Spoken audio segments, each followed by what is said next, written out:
Hello guys, मैं डिकियन। My dear friends, आज बात करेंगे जैसा कि भारत के अंदर अभी एक मुद्दा है पेट्रोल, जो लगातार इसकी कीमतें बढ़ी हुई हैं और अब बढ़ती भी जा रही हैं। और कुछ राज्य की बात करें तो 100 रुपए से ऊपर जा चुका है, लेकिन किसी ने इस पे बात नहीं की और आज हर कोई ब्लेम कर रहा है मोदी सरकार के ऊपर। तो मैं आप लोगों के बीच कुछ टॉपिक लेकर आया हूं कि आज बात करूंगा कि पेट्रोल के दाम लगातार क्यों बढ़ रहे हैं। और शायद अगर इसका ठीकरा आप बीजेपी के ऊपर फोड़ रहे हैं तो मैं आपको स्पष्ट कर दूं कि ये गलती पिछली सरकार करके गई है और ये गलती अभी और लंबी जाएगी। जो पेट्रोल और डीजल हम लोग जो आज भुगत रहे हैं ना, जिस महंगाई से आज हम लोग जूझ रहे हैं, ये बीजेपी की गलती नहीं थी। मैं आप लोगों को कुछ उदाहरण, मैं कुछ एग्जाम्पल दूंगा कि आज पता चल जाएगा आपको कि ये तेल इतना महंगा क्यों है। क्योंकि आज हमारे भारत के अंदर 90% लोग तो जान ही नहीं रहे हैं कि पेट्रोल डीजल महंगा हो क्यों रहा है और कंटिन्यू उस पर रुका क्यों है और सरकार इस पर क्यों नहीं कोई फैसला लेती।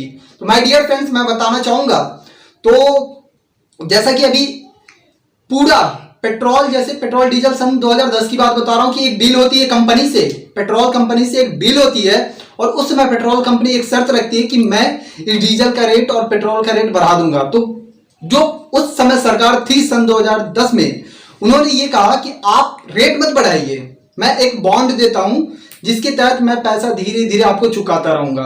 बॉन्ड का मतलब ये था कि अगर 10 रुपए उस समय पेट्रोल डीजल हम ले रहे थे किसी दूसरे देश से और वो 12 रुपए करना चाह रही थी, तो वो जो 2 रुपया था उसको रोक दिया गया बॉन्ड के नाम पे कि आने वाले 5, 6, 10 साल में उसके बाद मैं आपको धीरे धीरे वो 2, 4, 10 जो बढ़ता गया उसको मैं चुका दूंगा। तो यहां पे ये हो गया कि ये 10 में जो ये डील होता है 5, 10 साल के लिए, और ये जब डील होने के बाद सरकार बदल गई सन 2014 में। तो ये तो पिछली सरकार जो बॉन्ड बनाई, उस बॉन्ड का आज हम लोग के ऊपर इतना बड़ा प्रेशर पड़ा है कि आज मैं आपको बता दूं माय डियर फ्रेंड्स, इतने बड़े कर्ज में हम लोग दबे हुए हैं।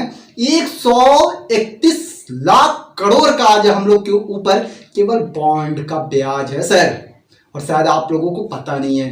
तो आपने कभी पूछा नहीं कि ये बॉन्ड किसने पारित किया था, ये कर्ज कौन छोड़कर गया था। और लगातार हम बीजेपी से सवाल कर रहे हैं, तो कुछ सवाल पीछे भी जाकर पूछ लीजिए और मैं बताता हूं। और आज सरकार ये भर रही है और ये जो कर्ज है, ये कर्ज अभी दबे रहेंगे और ये कर्ज जानते हैं सर कब तक चुकेगा? 2026 तक। क्योंकि इन लोगों ने एक सजेशन बनाया कि कोई भी सरकार आएगा तो उसके ऊपर इतना प्रेशर हो जाएगा जनता का कि वो ऑटोमेटिक इस्तीफा दे दे भाई।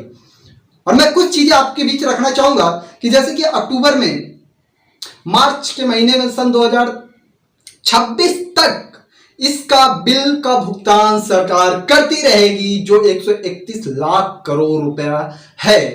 तो माय डियर फ्रेंड्स, अगर आप सोच रहे हैं पेट्रोल डीजल में दाम क्यों नहीं बढ़ रहा है, तो सबसे बड़ा रीजन मैंने आपको बता दिया।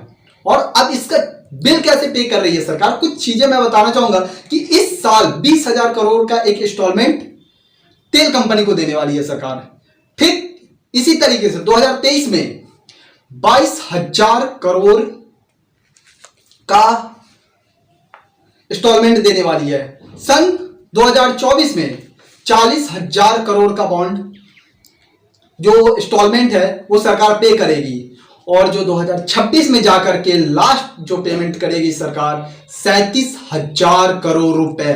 तो सर, अब ये चीज शायद आप लोगों को नहीं पता था, इसलिए मैं इस चीज को लेकर के, और जो लोग आज सवाल उठा रहे हैं सरकार के ऊपर, मैं उनसे भी कहना चाहता हूं कि अब सबको जवाब मिल गया। मैं किसी पार्टी का समर्थन नहीं करता, लेकिन जो सही है वो चीज लोगों के बीच आनी चाहिए माय डियर फ्रेंड्स। और आज मैं आप लोगों को बताना चाहता हूं कि आज जो भी सरकार कर रही है, खैर वो तो हम सभी लोग देख रहे हैं, और अगर कुछ अपनी तथ्य रखना चाहता हूं कि 2-4 रुपए लीटर और बढ़ा दे सरकार, लेकिन एक काम और कर दे, जानते हैं क्या? हमारे मंदिर को आजाद कर दे। क्योंकि आज हमारे देश के अंदर इतने मंदिर हैं सर, उसमें 1 रुपया खर्च नहीं होता, और हमारे पुराने से पुराने मंदिर आज खंडहर बने हैं।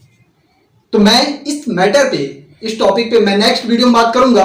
और जहां तक रहा पेट्रोल डीजल का, तो मैं भी परेशान था इस बीच में कि भाई लगातार ये दाम बढ़ क्यों रहे हैं। तो जैसा कि मैंने जब स्टडी किया, इस पे थोड़ा सर्च करने की कोशिश की कि आखिर सरकार कर क्यों नहीं रही है कुछ। सरकार पागल तो है नहीं भाई, हर सरकार चाहती है, चुनाव करीब आ रहा है लेकिन रेट नहीं घट रहे हैं सर। तो माय डियर फ्रेंड्स, कंफ्यूज मत होइएगा। और मैं कहना चाहता हूं कि अगर सरकार अगर नहीं कुछ कर रही तो आप समझ सकते हैं कि सरकार के ऊपर कितना लोड है। हेलो, तो ये आप लोगों के बीच मैं टॉपिक लेके आया। फिर नेक्स्ट वीडियो मिलता हूं। अगर वीडियो गलत लगे, कहीं से कोई गलती दिखे तो कमेंट्स बॉक्स में बताइएगा। यदि अच्छा लगे तो अपने सभी फ्रेंड्स को शेयर करिए कि जान सकें कि आखिर पेट्रोल और डीजल इतना महंगा क्यों है। तो दोस्तों फिर मैं नेक्स्ट वीडियो मिलता हूं। जय हिंद, जय भारत।